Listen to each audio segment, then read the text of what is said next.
سوال یہ ہے کہ بڑے شرک کا نقصان کیا ہے؟ شرک اکبر کا نقصان کیا ہے؟ اس کا جواب یہ ہے، بسم اللہ والحمدللہ والصلاة والسلام علی رسول اللہ، اما بعد۔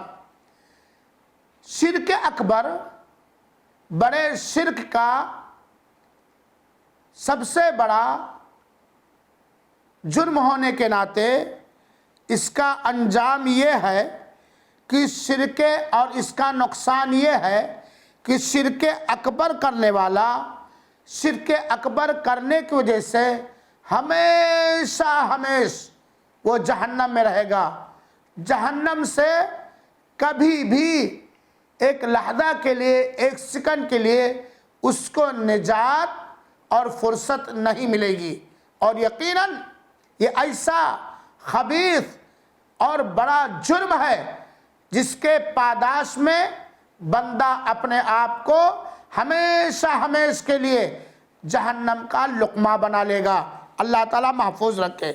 اس کی دلیل سورہ مائدہ کی آیت نمبر 72، اللہ تعالیٰ نے فرمایا، اِنَّهُ مَن يُشْرِكْ بِاللَّهِ فَقَدْ حَرَّمَ اللَّهُ عَلَيْهِ الْجَنَّةَ وَمَأْوَاهُ النَّارُ۔ اللہ محفوظ رکھے۔ یقیناً جس نے بھی اللہ تعالیٰ کے ساتھ شرک کیا تو حقیقت میں اللہ تعالیٰ اس کے اوپر جنت کو حرام کر دے گا اور اس کا ٹھکانہ جہنم بنے گی۔ اور اللہ کے رسول اکرم صلی اللہ علیہ وسلم نے فرمایا، صحیح مسلم کی روایت ہے، من مات یشرک باللہ شیئا دخل النار۔